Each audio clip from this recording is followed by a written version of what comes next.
ज्ञानतिमिरन्धस्य ज्ञानाञ्जनशलाकया चक्षुरुन्मिलितं येन तस्मै श्रीगुरुवे नमः। श्रीचैतन्यमनोभीष्टं स्थापितं येन भूतले स्वयं रूपः कदा मह्यं ददाति स्वपदान्तिकं। वन्देऽहं श्रीगुरु श्रीयुधपदकमलं श्रीगुरून् वैष्णवांश्च श्रीरूपं सागरजातं सहगं रघुनाथान्वितं तं सजीवम् साद्वैतं सावधूतं परिजन सहितं कृष्ण चैतन्य देवं श्री राधा कृष्ण पादान सहगण ललिता श्री विशाखान्वितांश्च। हे कृष्ण करुणा सिंधु दीनबंधु जगतपते गोपेश गोपिका कांत राधा कांत नमस्तुते। तप्त कांचन गौरांगी राधे वृंदावनेश्वरी वृषभानुसुते देवी प्रणमामि हरिप्रिये। वाञ्छाकल्पतरुभ्यश्च कृपा सिन्धुभ्यैव च पतितानां पावनेभ्यो वैष्णवेभ्यो नमो नमः। नमो विष्णुपादाय कृष्णपृष्ठाय भूतले श्रीमते भक्तिवेदांत स्वामी इति नामिने। नमस्ते सरस्वते देवे गौरवाणी प्रचारिणे निर्विशेष शून्यवादी पाश्चात्य देशतारिणे। जय श्री कृष्ण चैतन्य प्रभु नित्यानंद श्री अद्वैत गदाधर श्रीवासादि गौर भक्त वृंद। हरे कृष्णा कृष्णा कृष्णा हरे हरे हरे राम राम राम हरे हरे। हरे कृष्णा। यस गौतम प्रभु।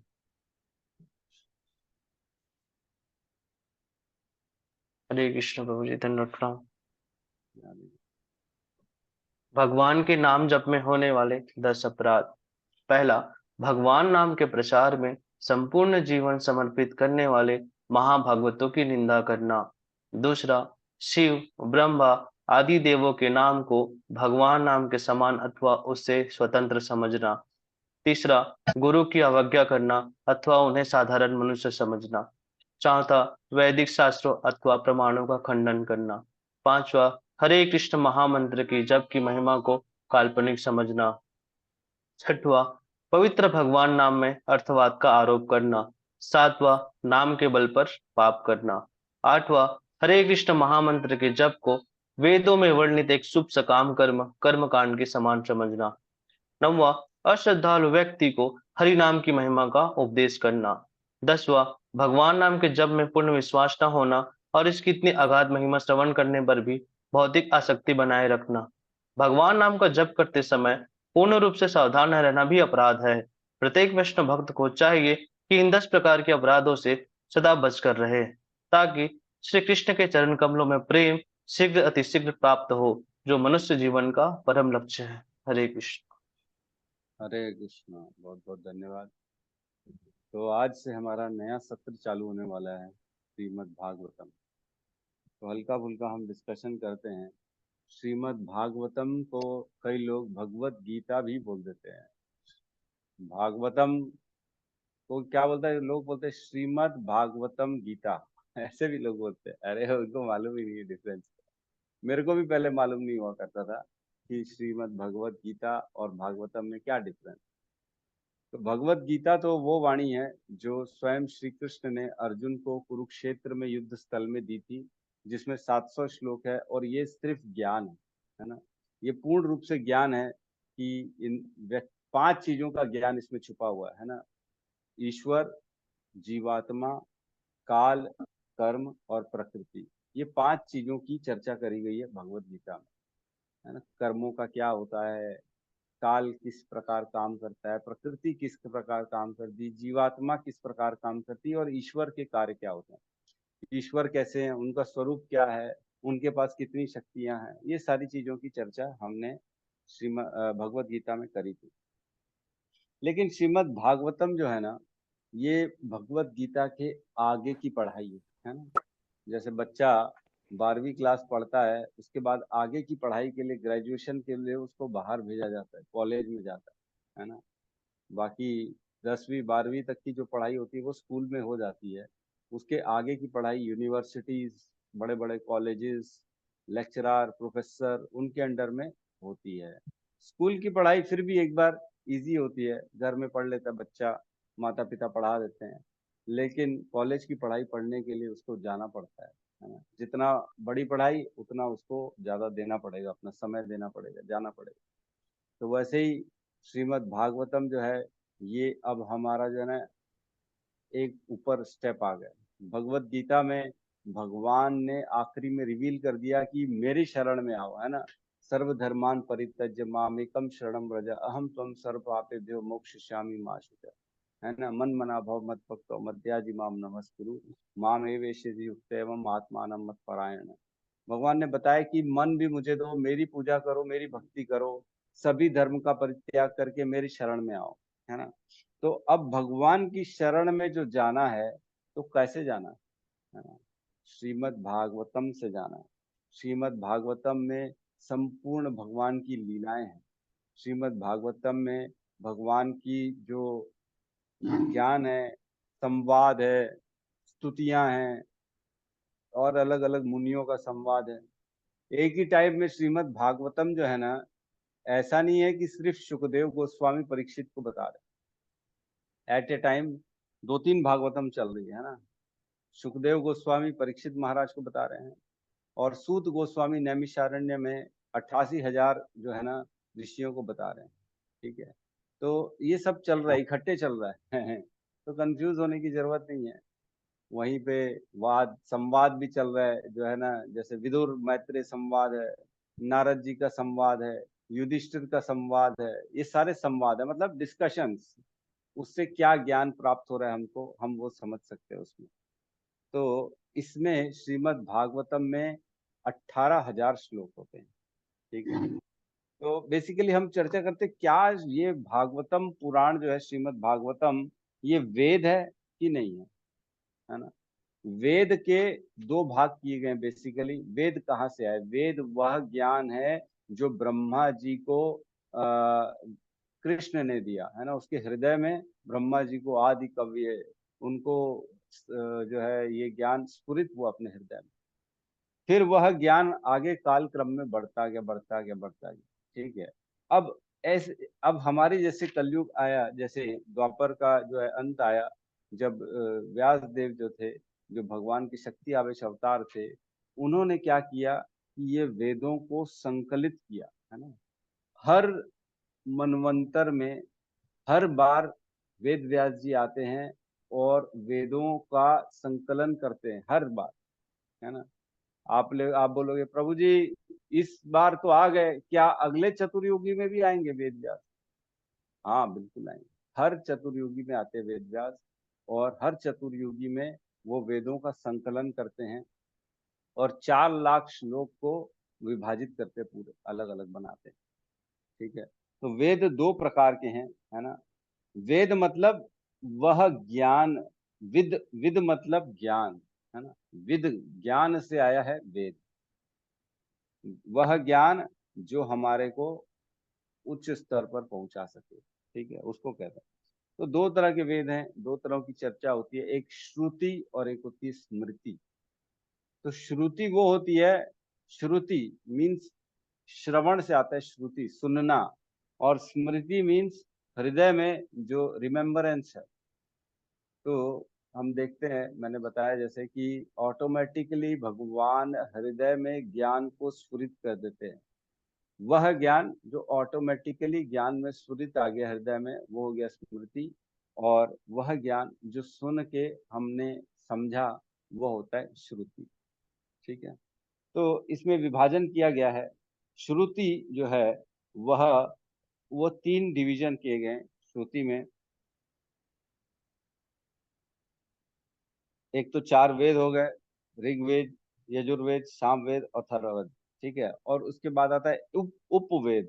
ठीक है, और तीसरा होता है वेदांग, है ना। उपवेद मीन्स और सब कैटेगरीज हो गई, और वेदांग मीन्स उनके अंग, उनकी एक्सप्लेनेशंस। ठीक है, तो जो 4 ऋग्वेद, यजुर्वेद, सामवेद हैं, अथर्ववेद हैं, इनको डिवीजन किया गया चारों को संहिता, ब्राह्मण, आरण्यक और उपनिषद में।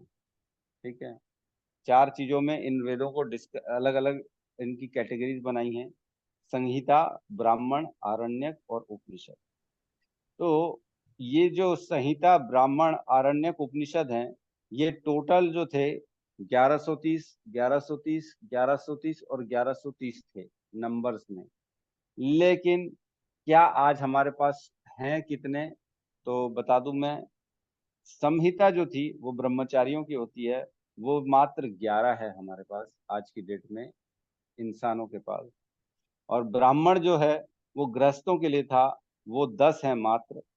और आरण्यक जो वानप्रस्थों के लिए था वो 7 है मात्र।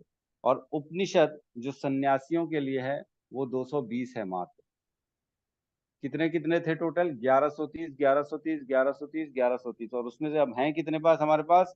संहिता के 10, ब्राह्मण के संहिता के 11, ब्राह्मण के 10, आरण्यक के 7 और उपनिषद के 220। तो वेद कुल मिला के हमारे पास जो एक्चुअल थे और एक्चुअल जो बने थे और जो हमारे पास हैं आज की डेट में, मात्र 6% वेद है ना। हमारे पास वेद ही नहीं है ही नहीं, जल गए, है ना। सब सुना होगा, नालंदा यूनिवर्सिटी जला दी, ये हो गया, नष्ट हो गया कालक्रम में। तो अब हैं कितने? इतने ही है मात्र। लोग कहते हैं ना वेद वेद पढ़ो, वेद पढ़ो, वेद पढ़ो। हैं कितने वेद? मात्र 6% वेद है, अब वेद बचे ही नहीं। तो इस प्रकार ये श्रुति में आते हैं। और स्मृति में क्या क्या आता है? जो हृदय से स्फुरित हुआ उसमें आता है। सबसे पहले आता है कर्म सूत्र, ठीक है। फिर उसके बाद आता है तंत्र। फिर उसके बाद आता है पंचरात्र। फिर आता है पुराण। फिर आता है इतिहास। और आता है एक षट दर्शन, है ना। तो ये छह छह भाग में स्मृति ग्रंथों को डिवाइड किया गया। ये ग्रंथ है सारे, ये स्मृति हैं। वेदों के ही पार्ट है ये भी। ये स्मृति मीन्स हृदय से स्फुरित हुआ है। तो जो कर्म सूत्र है उसको डिवीजन हुआ है 3 पार्ट में। और श्रोत सूत्र, गृद सूत्र और धर्म सूत्र। तो ये अपने काम का नहीं है, इसलिए हम इस पर चर्चा नहीं करेंगे। और तंत्र जो है वो 3 भाग में डिवाइड हुआ है, तामसिक, राजसिक और सात्विक, ठीक है। और पंचरात्र जो है उसमें बेसिकली अर्चन अर्चन की विधि का जो है ना नियम लिखे हुए हैं। और पुराण जो है हमने पढ़ा, 18 पुराण होते हैं हम जानते हैं टोटल। और 18 उप पुराण होते हैं। 18 पुराण और 18 उप पुराण। 18 पुराण का भी हम पूरा चर्चा करेंगे कि 18 पुराण में कौन कौन से पुराण आते हैं। और इतिहास होता है, जो इतिहास में हम जानते हैं रामायण, महाभारत, ये सब इतिहास का पार्ट, ठीक है। और षट दर्शन जो है ना, उसमें 6 ऋषियों द्वारा अपना अपना दर्शन, अपना अपना मत, अपना अपना ज्ञान लिखा गया है ना। कौन कौन से हैं? व्यास जी द्वारा वेदांत की रचना करी गई है, पहला। और दूसरा, जैमिनी ऋषि द्वारा कर्म की रचना करी गई। कर्म पूरा एक षट दर्शन है कर्म का, जिसमें बताते हैं जैमिनी ऋषि की जो है अपना, जैसे बताते हैं ना, अगर माता बड़ी है तो पुत्र बड़ा है तो उनको एक साथ नहीं बैठना चाहिए। पुत्री बड़ी है, पिता भी बड़ा है तो एक साथ एक स्थान पर नहीं बैठना चाहिए। इस तरह के उनके अलग अलग दर्शन बताए गए हैं, है ना, कर्म का। न्याय, गौतम ऋषि द्वारा न्याय की चर्चा करी गई है। न्याय का, जिसमें अलग अलग सारे न्याय का होता है। जैसे अपन ने चर्चा करी नीति शास्त्र, उसके बाद जो है धर्म शास्त्र, उसके बाद अर्थशास्त्र, ये सारी चीजों की चर्चा करी है। और कणाद ऋषि द्वारा वैशासिक जो है उसमें लिखा गया है। और पतंजलि द्वारा योग जो है, योग हम जानते हैं, योग पतंजलि जो है ऋषि थे उन्होंने दिया। और कपिल भगवान ने सांख्य दर्शन किया। सांख्य दर्शन जिसका थोड़ा बहुत चर्चा भागवतम में भी आता है, जिसमें सारी चीजें बताते हैं। कपिल भगवान तीसरे स्कंद में माता देवहूति को, अपनी माता को सारा जो है ज्ञान देते हैं, ठीक है। तो अब हम प्रवेश करते हैं। ये श्रुति और स्मृति बेसिकली ये सारे जो है ना ये लॉज हैं, है ना। श्रुति बेसिकली लॉ है और जो स्मृति है उनकी एक्सप्लेनेशंस हैं, ठीक है। श्रुति हो गए लॉ, जैसे सेक्शन बनाते हैं ना, दफा धारा ये एंड ये, इसके द्वारा इसको फांसी की सजा दी जाएगी। अब उसकी एक्सप्लेनेशन अलग से लिखी जाती है, वो लॉ में नहीं लिखी जाती, उसकी एक्सप्लेनेशन अलग से आती है। तो स्मृति मीन्स एक्सप्लेनेशन, श्रुति मीन्स लॉ, सीधा सीधा लॉ, है ना। तो 18 पुराणों की चर्चा हुई है, जिसमें 6 सात्विक पुराण है, 6 राजसिक पुराण है और 6 तामसिक पुराण है। ये 18 के 18 पुराण वेद व्यास द्वारा रचित किया गया। उन्होंने 18 पुराणों की रचना करी, 108 उपनिषदों की रचना करी और महाभारत ग्रंथ में 1 लाख श्लोक लिखा है। ये सारा कुछ वेद व्यास द्वारा कराया गया। ठीक है, तो जो 6 सात्विक पुराण हैं वो मैं बता रहा हूँ।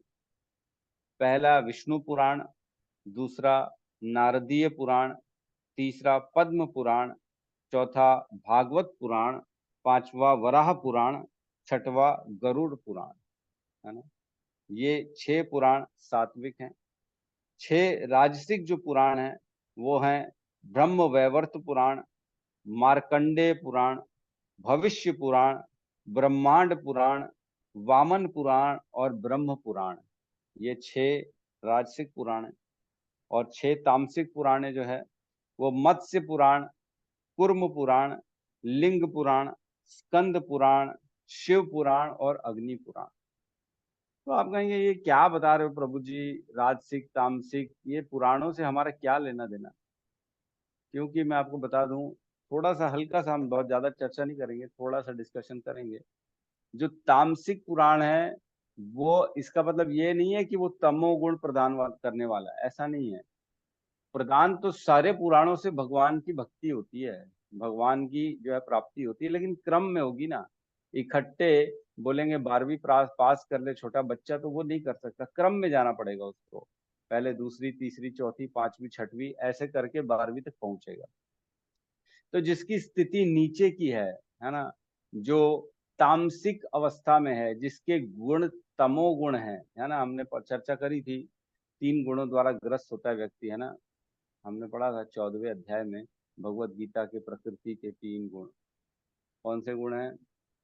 सत्वात संजायते ज्ञानाम, रजसो लोभ एव च, है ना।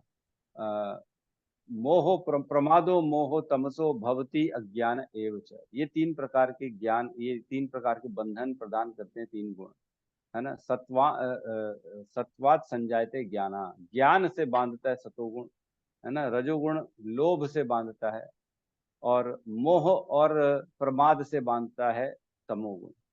तो जो बेसिकली बहुत ज्यादा मोहित है ना, वो बहुत ज्यादा अपने कर्मों में, अपने रिश्तों में, और जो थोड़ा सा आलसी ज्यादा हैं, ज्यादा सोचते नहीं है ना, खाली आहार निद्रा भय मैथुन में व्यस्त हैं, उनको और किसी चीजों का परवाह नहीं है, ऐसे लोग तामसिक कहलाते हैं। और ऐसे तामसिक लोगों के लिए तमोगुण है ना, तमोगुणी तामसिक जो है पुराण।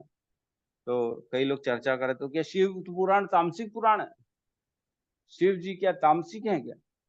हाँ, भगवान जो विष्णु, भगवान कृष्ण का जब प्रकृति में प्रवेश होता है, जैसे प्रकृति में विष्णु अपना कृष्ण प्रवेश करते हैं, तो तमोगुण के साथ जब मिश्रण होता है भगवान का, तब शिव जी प्रकट होते हैं।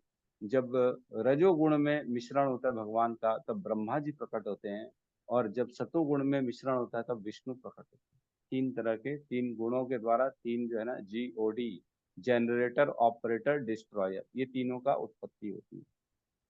तो जो शिव पुराण पढ़ता है वो बेसिकली तामसिक लोग हैं, जो गांजा पीते हैं। हम देखते हैं शिव जी के भक्त गांजा भी पीते हैं, सब खाते पीते हैं, है ना। वो दारू भी पियेंगे, अरे बोले हमारे तो शिव जी भी गांजा पीते थे, नशा करते थे, फुक्की मारते थे, तो हम भी करेंगे। तो ऐसे व्यक्ति जो भोगों में कुछ ज्यादा ही व्यस्त हैं, तमोगुण में, उनके लिए भी है ये 6 पुराण उनके लिए। तो माता जी कुछ कहना अर्जेंट है क्या? दुर्गा माता जी, ठीक है, गलती से दब गया होगा।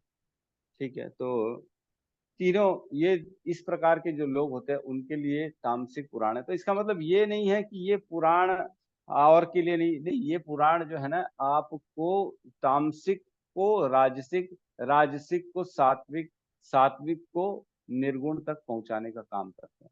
मतलब जो तमोगुणी व्यक्ति है वो तामसिक पुराण पढ़ के ऊपर उसका भक्ति की ओर उन्मुख हो जाएगा, उसको ज्ञान मिलेगा, उसको शरणागति मिलेगी। कौन करेगा? जैसे बोलते हैं ना, कुछ जगह प्रवेश करने के लिए आपको ना कुछ मापदंड होने चाहिए, आप ऐसे होने चाहिए, इतना सफाई करके आना चाहिए, इतना ज्ञान होना चाहिए, तब वहां पे एंट्री मिलेगी, ऐसे नहीं मिलती एंट्री। तो वैसे ही है, तो वो कौन ज्ञान प्रदान करा रहा है? ये सारे ज्ञान पुराण पढ़ा पद प्रदान करा रहे हैं। तो ये हो गए 18 पुराण। इसमें टोटल डाल के 4 लाख श्लोक है ना। 18 पुराणों में टोटल 4 लाख श्लोक लिखे गए हैं। सात्विक पुराण में हरि का गुणगान है।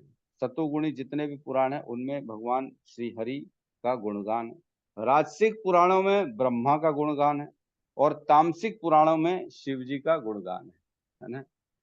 तो लोग कहते हैं ऐसा नहीं है, दुर्गा जो है ना अपना ये देवी पुराण में तो माँ दुर्गा का गुणगान है, वही सृष्टि करती हैं।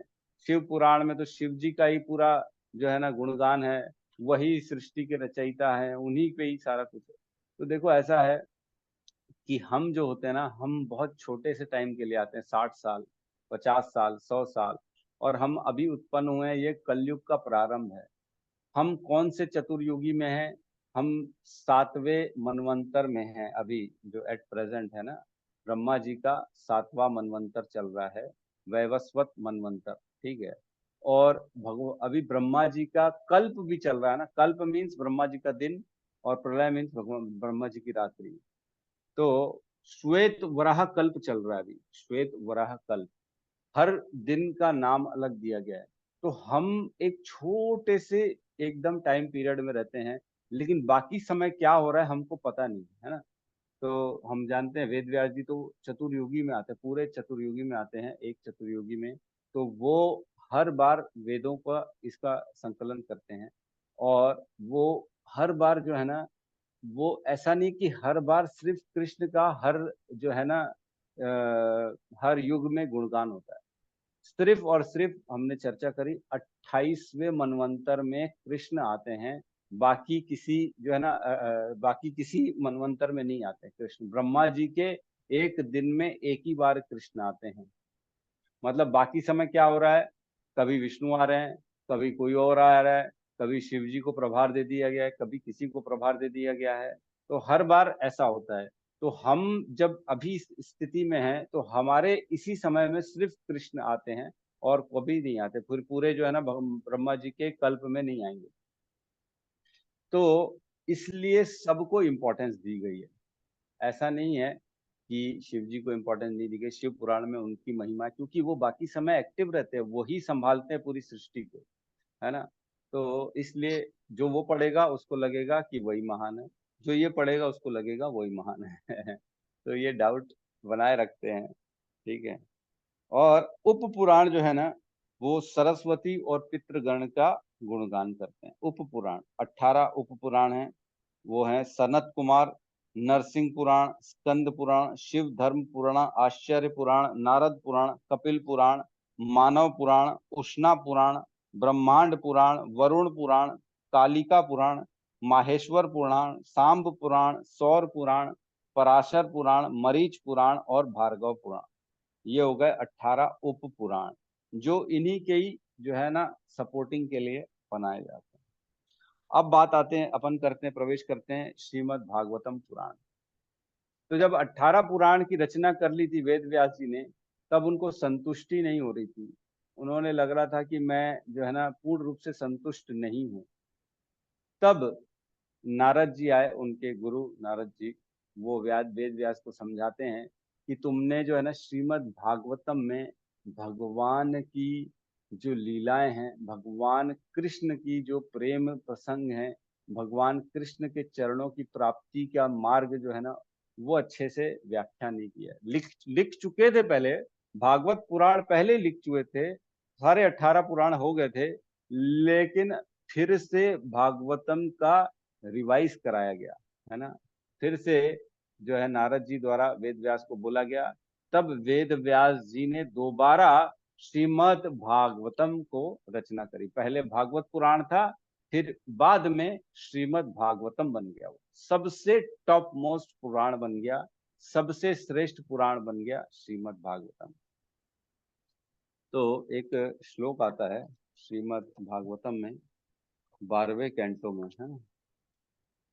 उसमें कहते हैं श्रीमद् भागवतम में, मैं श्लोक निकालना भूल गया उसको। उसमें कहते हैं सर्व वेद सर्व वेद सारम ही श्रीमद् भागवतम इष्यते। देखो तो किशोर प्रभु, ये कौन सा श्लोक है, इसका है क्या डिटेल? सर्व वेद, प्रभु जी 12.13.15। हाँ तो डालो ना जरा 12.13.15। सर्व वेद सार 12.13.15। हाँ आ गया। सर्व वेदांत सारम ही श्रीमद् भागवतम इष्यते तद रसमृतम तृप्तस्य ना अन्यत्र स्यादृति क्वाचित। है ना। श्रीमद् भागवतम को समस्त वेदांत दर्शन का सार कहा जाता है। जिसे इसके अमृतमय रस से तुष्टि हुई है वह कभी अन्य किसी ग्रंथ के प्रति आकृष्ट नहीं होगा। कौन लिख रहे हैं? वेद व्यास जी लिख रहे हैं, जिन्होंने 18 पुराण लिखे हैं। शिव पुराण भी लिखा, अग्नि पुराण भी लिखा, देवी पुराण भी लिखा, स्कंद पुराण भी लिखा, सारे पुराण लिखे। वो क्या कह रहे हैं? सर्व वेद अंत सारम ही, सारे वेदों के अंत का सार, है ना, मतलब कंक्लूजन ऑफ ऑल वेदा। सर्व वेद अंत सारम ही श्रीमद् भागवतम इष्यते। ये ही श्रीमद् भागवतम वो सार है, सभी वेदों का सार है। और क्या कह रहे हैं? जो इसके अमृतमय रस से तुष्ट हो जाता है उसको कुछ और जो है ग्रंथ पढ़ने के प्रति रुचि भी नहीं रह जाती, उसको जरूरत भी नहीं, है ना। तो श्रीमद् भागवतम की महिमा अपने आप में बहुत है। तो हम ऐसे ग्रंथ का आस्वादन करेंगे, धीरे धीरे साथ में पढ़ेंगे। तो आज तो एक छोटा सा हमने खाली इंट्रोडक्शन ही कराया था।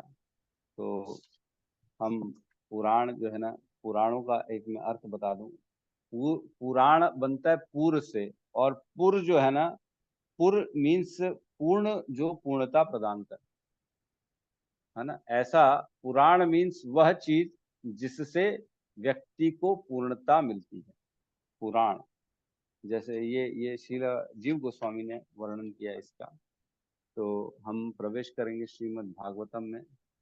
तो श्रीमद् भागवतम जो है, हमने बताया 18,000 श्लोकों में है, और भगवत गीता 700 श्लोकों में है ना। तो बहुत लंबा है श्रीमद् भागवतम।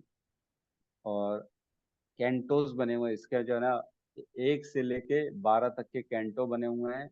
और उन कैंटो में अलग अलग अध्याय हैं, और अलग अलग अध्यायों में अलग अलग श्लोक हैं, वर्णन है, लीलाएं हैं, स्तुतियां हैं, किसी किसी की पास टाइम्स हैं। तो ये सारी चीजें हम पढ़ेंगे। जैसे जो है प्रहलाद महाराज का चरित्र वर्णन है, ध्रुव का चरित्र वर्णन है ना, गोपियों का वर्णन है, और जो है अलग अलग इस प्रकार की सारी जो है ना वर्णन है। तो हम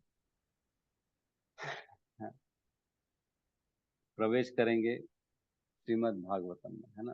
तो श्रीमद् भागवतम का जो मंत्र होता है उसका उच्चारण करके, ओम नमो भगवते वासुदेवाय, ओम नमो भगवते वासुदेवाय, देवाय नारायण नमस्कृत्य नरं चैव नरोत्तमं, देवीं सरस्वतीं व्यासं ततो जयमुदीरये। नष्टप्रायेषु अभद्रेषु नित्यं भागवत सेवया, भगवती उत्तम श्लोके भक्तिर्भवती नैष्ठिकी। कृष्णाय वासुदेवाय देवकी नंदनाय च नंदगोपकुमाराय गोविंदाय नमो नमः। हरे कृष्णा। तो अध्याय 1, मुनियों की जिज्ञासा। सबके पास श्रीमद् भागवतम है कि नहीं है? ये श्रीमद् है भागवतम प्रभु, हमारी है प्रभु जी है। है हमारे ना। पास तो नहीं है प्रभु जी। तो किशोर प्रभु, आप जो है ना पीडीएफ बना के एक दिन पहले डाल देना, जो हमारे ग्रुप्स में जो भी हम श्लोक पढ़ने जा रहे हैं उसका, ठीक है, जी प्रभु जी। ताकि लोगों के पास रहे। तो माता जी आप ऑनलाइन भी देख सकते हो, वेदाबेस जो है हमारा वेबसाइट, उसमें भी चेक कर सकते हो, और पीडीएफ भी आ जाएगा आपके पास, चेक कर सकते धन्यवाद प्रभु जी। हो। जी माता जी, धन्यवाद। धन्यवाद तो प्रभु। श्रीमद् भागवतम कैंटो 1 अध्याय 1 और श्लोक क्रमांक 1 ये है मुनियों की जिज्ञासा। सबसे पहला जो श्लोक लिखा है वेद व्यास जी ने, उसकी शुरुआत जो है ओम नमो भगवते वासुदेवाय, इससे करी है ना। हम सबसे पहले देखते हैं, लिखा है ओम नमो भगवते वासुदेवाय। इसका क्या मतलब है? तो अलग अलग जो है ना, कोई भी कार्य करने के पहले ना मंत्र स्तुतियां होती हैं, है ना। हम इन्वोकेशन मंत्र बोलते हैं, जिसको बोलते हैं, जैसे इन्वोकेशन को क्या बोलते हैं अपन हिंदी में? आ, कोई भी यज्ञ करने के आवाहन मंत्र, आवाहन मंत्र, राइट। आवाहन मंत्र जो होता है वो ये है श्रीमद् भागवतम का ओम नमो भगवते वासुदेवाय। ओम नमो भगवते वासुदेवाय का मतलब ये हुआ, हे वसुदेव के पुत्र, जिसका नाम है वासुदेव, है ना। हे वसुदेव के पुत्र, देवकी और वसुदेव के पुत्र, आपको मैं नमन करता हूँ, है ना। ओम नमो भगवते वासुदेवाय, आपको प्रणाम है। आपकी कृपा से ही जो है श्रीमद् भागवतम कोई समझ सकता है, आपकी कृपा से ही आप तक पहुंचा जा सकता है, हमारे प्रयासों से आप तक नहीं पहुंचा जा सकता। ठीक है, तो पहला श्लोक है, साथ में दोहराएंगे।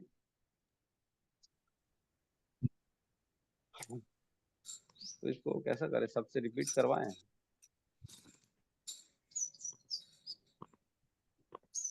प्रभु जी चलो रिपीट ठीक। मत कीजिए, आप ही पढ़िए, उसको करवाने में बहुत समय लगेगा।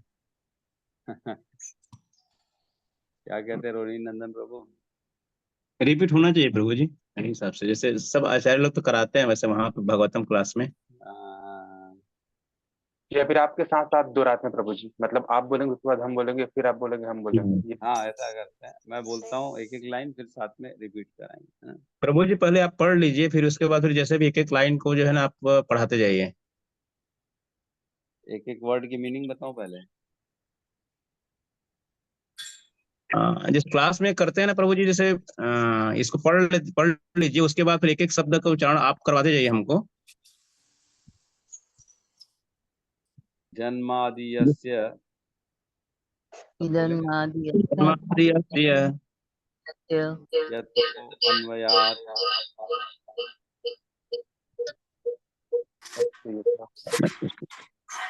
यतो अन्वयात् नहीं बोलेंगे क्या? यतो अवन्यात् इतरश्च अर्थेषु इतरश्च अर्थेषु अभिज्ञ स्वराट् अभिज्ञस्वराट् तेने ब्रह्म तेने ब्रह्म हृदय आदि कवये हृदय आदि कव्ये मुह्यन्ति यत् सूर्यः मुह्यन्ति यत् सूरयः तेजोवरामृताम् तेजोवरामृताम् यथा विनिमयो अविनिमयत्र यत्र विसर्गो अमृषा संगः अमृषः धाम्ना स्वेन धाम्ना स्वेन सदा निरस्त सदा निरस्त कुहकम् सत्यम परम धीमहि। सत्यं परम परम धीमहि। धीमहि। मैं रिपीट कर रहा हूँ। जन्मादियस्य यतो अन्वयात् आदिरत् यतो अन्वयात् इतरश्च अर्थेषु अभिज्ञ स्वराट् तेने ब्रह्म हृदय कवि आदि कव्ये मुह्यन्ति यत् सूर्या तेजोवारी मृदाम यथा विनिमयो यत्र तिसर्गो अमृषा धाम्ना स्वेन सदा निरस्त कुहकम सत्यम परम धीमहि, है ना। ये श्लोक है। तो इतना ठीक है प्रभु जी की श्लोक भी फिर से रिवीजन कराया जाए, क्योंकि फिर बहुत टाइम मिल जाएगा उसमें, ठीक है प्रभु जी ये। है ना। एक बार जी ऐसा पढ़ लेंगे, ठीक है। तो अनुवाद, अनुवाद में कहते हैं, हे प्रभु, हे वसुदेव पुत्र श्री कृष्ण, हे सर्वव्यापी भगवान, मैं आपको सादर नमस्कार करता हूँ। मैं भगवान श्री कृष्ण का ध्यान करता हूँ, क्योंकि वे परम सत्य हैं। और व्यक्त ब्रह्मांडों की उत्पत्ति, पालन तथा संहार के समस्त कारणों के आदि कारण हैं। वे प्रत्यक्ष तथा अप्रत्यक्ष रूप से संपूर्ण जगत से अवगत रहते हैं और वे परम स्वतंत्र हैं, क्योंकि उनसे परे अन्य कोई कारण है ही नहीं। उन्होंने ही सर्वप्रथम आदि जीव ब्रह्मा के हृदय में वैदिक ज्ञान प्रदान किया। उन्हीं के कारण बड़े बड़े मुनि तथा देवता उसी प्रकार मोह में पड़ जाते हैं, जिस प्रकार अग्नि में जल या जल में स्थल देखकर कोई माया द्वारा मोहग्रस्त हो जाता है। उन्हीं के कारण ये समस्त भौतिक ब्रह्मांड, जो प्रकृति के 3 गुणों की प्रतिक्रिया के कारण अस्थायी रूप से प्रकट होते हैं, वास्तविक लगते हैं, जबकि ये अवास्तविक होते हैं। अतः मैं उन भगवान श्री कृष्ण का ध्यान करता हूँ, जो भौतिक जगत के भ्रमक रूपों से सर्वथा मुक्त अपने दिव्य धाम में निरंतर वास करते हैं। मैं उनका ध्यान करता हूँ, क्योंकि वे ही परम सत्य हैं, है ना। सत्यम परम धीमहि। सत्यम कौन है, परम कौन है, धीमहि, उसका चिंतन कर रहा हूं, जो परम सत्य है। कौन है, देवकी और वसुदेव के पुत्र जो कि कृष्ण है, उनका मैं चिंतन कर रहा हूं। कौन चिंतन कर रहे हैं, श्रील व्यासदेव, है ना। व्यासदेव इस श्लोक में बहुत इंपॉर्टेंट श्लोक है, और ये ऐसा श्लोक है कि इस श्लोक की जब एक्सप्लेनेशन की बारी आई थी, तो मेरे ख्याल से श्रील भक्ति सिद्धांत सरस्वती ठाकुर है, उन्होंने इस श्लोक पे 3 महीने चर्चा कर ली थी 3 महीने चर्चा कर ली थी एक श्लोक पे। और हमारे आचार्य तो आराम से 10-10, 15-15 दिन आराम से एक श्लोक पे इस पे चर्चा करते रहते हैं। लेकिन हम इतना समय नहीं लगाएंगे, क्योंकि ना हम इतने ज्ञानी हैं, ना हमारे पास इतना समय है। हमको थोड़ा सा जल्दी करना है, ठीक है। तो देखिए, इसमें ऐसा है कि तात्पर्य तो हम पूरा नहीं पढ़ पाएंगे, क्योंकि तात्पर्य पढ़ेंगे तो फिर चर्चा नहीं रह जाएगी। तो तात्पर्य सारे श्लोकों का आपको पढ़ना पड़ेगा, घर में अपने अपने पढ़ना पड़ेगा। लेकिन मैं पढ़ूंगा जो तात्पर्य में इंपॉर्टेंट पैराग्राफ, जो इंपॉर्टेंट लाइन है, वो जरूर पढ़ूंगा मैं, और हम उस पर चर्चा भी करेंगे, ठीक है। तो इस श्लोक में हमने देखा, जैसे लिखा है, जन्मादि यस्य अतो यतो अन्वयात आदि यतो अन्वयात, मतलब हे प्रभु, हे श्री कृष्ण, आप ही सभी के कारण हैं। जन्मादि यस्य, जन्म आदि, जन्म और आदि मतलब उत्पत्ति, जन्म सबके उत्पत्ति का कारण, प्रलय का कारण, सबके रहने का कारण। जन्म, जब 4 चीज बोलते हैं ना, प्रलय, उत्पत्ति, और सबकी जो है पालन पोषण, भरण पोषण, उसके बाद प्रलय, ये सारे चीजों का कारण कौन है, जन्म आदि यस्य। जन्म, मृत्यु, जरा, व्याधि, हम पढ़ते हैं, ये 4 स्टेजेस आते हैं। 6 स्टेजेस बेसिकली एक व्यक्ति के जीवन में होता है। उसकी जन्म होता है, वो बड़ा होता है, स्ट्रगल करता है और अपने पीढ़ी को बढ़ाता है ना, वृद्धि करता है, जन्म अपने अपने जनरेशन की वृद्धि करता है, और बूढ़ा होता है, बीमार होता है, और उसके बाद मर जाता है। 6 चेंजेस आते हैं। तो सारी चीजों के कारण कौन हो गया यहाँ पे, कृष्ण। जन्म आदि यस्य और यतो अन्वयात, प्रत्यक्ष या अप्रत्यक्ष रूप से, इतरश्च अर्थेषु, सारे चीजों का कारण प्रत्यक्ष या अप्रत्यक्ष रूप से कौन है, कृष्ण ही है, पूरे जगत का। तो ये श्लोक में हम चर्चा करेंगे। मैं चाहता हूं कि आप सब जो है ना तात्पर्य इसका पढ़ें, और कल हम जो है ना इसके तात्पर्य पे, इसकी एक्सप्लेनेशन पे चर्चा करेंगे। तो यहाँ मैं जो है ना आज इसको विराम देता हूँ, और सबसे हम उनका फीडबैक ले लेते हैं कि किस तरह से हम जो है इसको पढ़ें, ताकि समय भी ज़्यादा न लगे और हमारा काम भी जल्दी हो जाए, ठीक है। तो सब मिलके यहाँ पे हरे कृष्ण महामंत्र का जाप करते हैं और क्लास को क्लोज करते हैं। हरे कृष्णा हरे कृष्णा हरे कृष्णा कृष्णा कृष्णा कृष्णा कृष्णा हरे हरे, हरे राम राम राम हरे हरे। सभी भक्त वृंद की जय। जय। जगत गुरु श्रील प्रभुपाद की जय। जय निताई गौर प्रेमानंदे। हरि हरि हरि बोल। हरि हरि बोल। बोल। हरि हरि हरि बोल। हरि बोल।